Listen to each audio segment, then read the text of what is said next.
Vous voyez, de manière historique, il y a toujours eu des bulles ou des booms, d'accord? Et après les booms, ce sont généralement les personnes qui se sont préparées pour saisir l'opportunité qui peut vraiment porter des fruits concrets. Je m'explique. Il y a eu en Europe ce qu'on appelle le boom industriel. Et quand le boom industriel est arrivé, c'est la personne qui a réussi à créer des machines à vapeur qui est devenue riche. Et c'est celui qui a réussi à faire des routes ferroviaires qui est devenu riche. Il y a eu des booms technologiques aux États-Unis. Et quand c'est arrivé, l'homme qui pendant longtemps a été l'homme le plus riche du monde, Bill Gates, a trouvé en ça une opportunité. Il a été le premier, il s'est positionné. Ensuite, Apple est venu.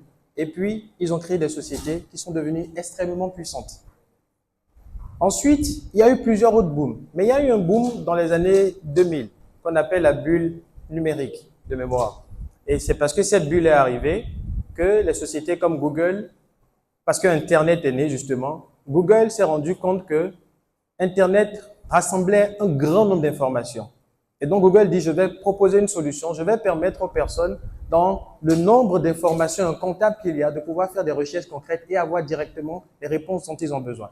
Et c'est comme ça que Google a été créé pour apporter une solution. Aujourd'hui, Google, c'est une entreprise qui a une très grande valeur. Je pense qu'en 2008 également, il y a eu une bulle qui est arrivée parce que les banques ont eu une crise aux États-Unis et tout ce qui était immobilier également a connu une grande crise. Et c'est comme ça que les banques ne pouvant pas apporter des solutions aux individus, on a vu les fonds de participation comme, j'ai plus le nom là, tout ce qui est crowdfunding est né pour pouvoir apporter un soutien participatif à des projets naissants. Et c'est comme ça que des sociétés comme Airbnb aussi sont nées, pour pouvoir permettre aux gens d'avoir des locatifs pas chers. Alors pourquoi je vous dis tout ça? Je dis tout ça parce que nous sommes aujourd'hui à la veille d'une grande bulle, sinon que nous sommes déjà au début de la bulle.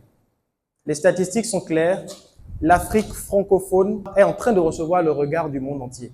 Et c'est dans cette zone-là que nous allons voir la plus grande croissance économique en 2020-2030. Je parle des francophones parce qu'on est francophones. Mais l'Afrique de l'Ouest, c'est la zone qui va connaître le plus grand boom économique. Ça veut dire que beaucoup d'argent vont circuler en Afrique de l'Ouest. Ça veut dire que beaucoup d'opportunités vont être disponibles en Afrique de l'Ouest dans cette tranche des 10 ans-là. Ça veut également dire que beaucoup d'entreprises vont être créées. Ça veut dire que beaucoup d'entreprises vont venir de l'extérieur pour pouvoir profiter des ressources qui sont disponibles ici, mais également de la main-d'œuvre qui est disponible. Est-ce que vous me suivez jusque-là? Et ça veut dire que pour la jeunesse, ça dit qu'il y a d'énormes possibilités qui arrivent. D'énormes possibilités en termes d'emploi et d'énormes possibilités en termes d'entrepreneuriat. Aujourd'hui, au Bénin, à cause de tout ce qui est en train d'être fait, des sociétés qui jamais n'avaient pensé venir en Afrique ont commencé à s'implanter au Bénin. Pourquoi? Parce que l'environnement est devenu favorable pour elles, pour pouvoir gagner de l'argent. Et quand ces sociétés arriveront, la première chose à laquelle elles auront recours, ce sont les compétences humaines.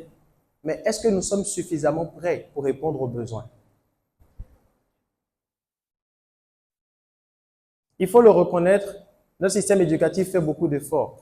Mais nous, les jeunes, nous ne sommes pas suffisamment compétitifs par rapport à ce qui se passe ailleurs.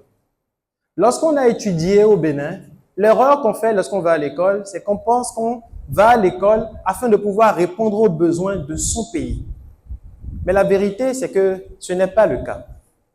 Chaque personne qui va à l'école ou qui prend un cursus universitaire rentre systématiquement en compétition avec tous les universitaires du monde. Parce que le monde est devenu une petite planète, un petit coin, où tout le monde vient apporter ses compétences afin de saisir des opportunités. Et donc, quand les grands groupes et les grandes entreprises arrivent au Bénin aujourd'hui, ou viennent en Afrique de manière plus générale, la première chose dont ils se plaignent, c'est qu'ils n'ont pas de main-d'œuvre qualifiée. Et pourtant, nous avons étudié. Et pourtant, nous avons fait des masters. Pourtant, nous avons fait des licences. Mais ils se plaignent que nous n'avons pas les main-d'œuvre qualifiées. Et qu'est-ce qu'ils font? Ils viennent sur des marchés qui sont en pleine croissance. Ils font beaucoup d'argent. Et qu'est-ce qu'ils font? Ils recrutent des personnes capables de pouvoir répondre à ces besoins-là à partir de chez eux. Et ils rapatrient tout l'argent qu'ils gagnent, qu'ils emmènent chez eux. Et nous, les jeunes, chaque jour qui passe, ben, nous nous plaignons qu'il n'y a pas d'emploi. Nous nous plaignons que le taux de chômage est élevé parce que nous n'avons pas compris que nous sommes en compétition avec le monde entier. Et c'est à ça que je suis venu vous interpeller aujourd'hui. Pour amorcer le virage, il faut qu'on soit prêt. Pour amorcer le virage, il faut qu'on soit compétent. Pas compétent parce qu'on est meilleur que celui avec qui on s'est assis en classe, mais compétent parce qu'on peut répondre dans notre domaine par rapport à ce qui se définit de manière globale. Et pour apporter des solutions, nous avons besoin de compétences. Donc, je suis venu nous encourager ce matin à ne pas nous limiter à nos quatre murs et à prendre le courage de pouvoir quitter les anciens sentiers battus, comme le disait notre sœur tout à l'heure. Parce que le monde est rempli d'opportunités infinies. Et seulement nous avons le pouvoir de tracer notre chemin. Et pour ça, il faut que nous puissions prendre nos responsabilités. Aujourd'hui, les grandes entreprises du monde sont réputées pour recruter les Indiens.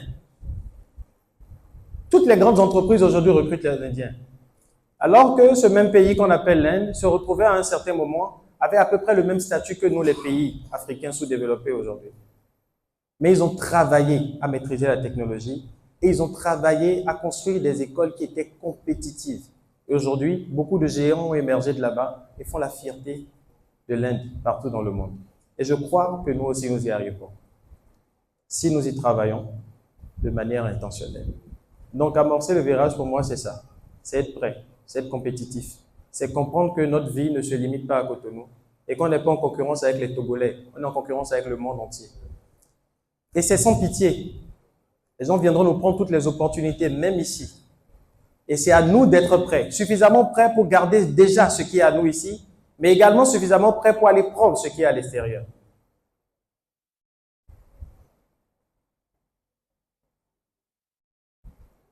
Donc ce sera tout pour moi ce matin. Je vous encourage et je vous dis bonne chance.